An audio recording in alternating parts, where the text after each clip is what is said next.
সপ্তম শ্রেণীর সুপ্রিয় শিক্ষার্থীরা, education point by Nazmul Islam আমার নতুন শিক্ষা বিষয়ক ইউটিউব চ্যানেল। তোমরা প্রত্যেকেই চ্যানেলটিকে সাবস্ক্রাইব করে আমার পাশে থাকবে, ধন্যবাদ। আজকে তোমাদের গণিত বইয়ের বীজগণিত অংশের অনুশীলনী 7.1 সরল সমীকরণ থেকে কয়েকটি অঙ্কের সমাধান করব। আশা করি এর দ্বারা তোমরা উপকৃত হবা। প্রশ্ন নম্বর 5, 17 - 2z = 3z + 2। এখানে আমরা বড় সাংখ্যিক সহগযুক্ত পদটিকে বাম পাশে রাখার জন্য প্রতিসাম্য বিধির নিয়ম অনুসরণ করব। তাহলে আগে আমরা লিখব 3z + 2 = 17 - 2z প্রতিসাম্য বিধি। এবার আমরা চলকগুলোকে এক পাশে নিয়ে আসব। 3z - 2z কে বাম পাশে নিয়ে আসলে সেটি হবে +2z = 17 + 2 কে ডান পাশে নিলে সেটি হবে -2, বা 3z এর সাথে 2z প্লাস করলে আমরা পাবো 5z। 17 থেকে 2 বিয়োগ করে দিলে আমরা পাবো 15, বা z = 15/5। এখানে z এর সাথে 5 গুণ চিহ্ন দ্বারা যুক্ত ছিল, তাই এটিকে ডান পাশে সরিয়ে নিতে ভাগ চিহ্ন দ্বারা যুক্ত করেছি। এখানে আমরা 5 দিয়ে ভাগ করে দিতে পারি, তাহলে পাবো 3, বা z = 3। অতএব নির্ণেয় সমাধান z = 3।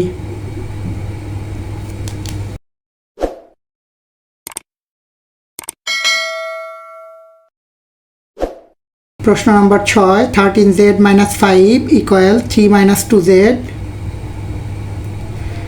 প্রথমে আমরা সাংখ্যিক সহগযুক্ত পদগুলোকে বাম পাশে লিখব।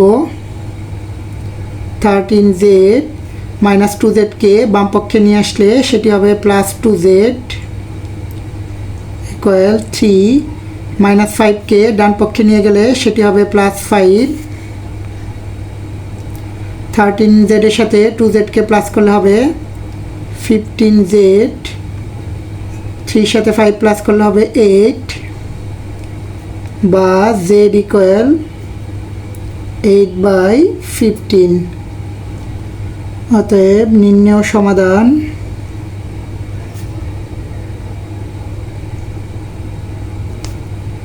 z = 8/15।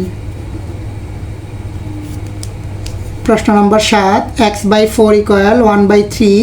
প্রদত্ত সরল সমীকরণে আমরা আর গুণনের নিয়ম অনুসরণ করব। আর গুণনের নিয়ম হচ্ছে বাম পক্ষের লবের সাথে ডান পক্ষের হরকে গুণ করব। x × 3 = বাম পক্ষের হরের সাথে ডান পক্ষের লবকে গুণ করব। x এর সাথে 3 গুণ করলে হবে 3x, 4 এর সাথে 1 গুণ করলে হবে 4, বা x = 4/3। অতএব নির্ণেয় সমাধান x = 4/3। প্রশ্ন নম্বর 8, x/2 + 1 = 3। এখানে প্রথমে আমরা পক্ষান্তর বিধির নিয়ম অনুসরণ করব।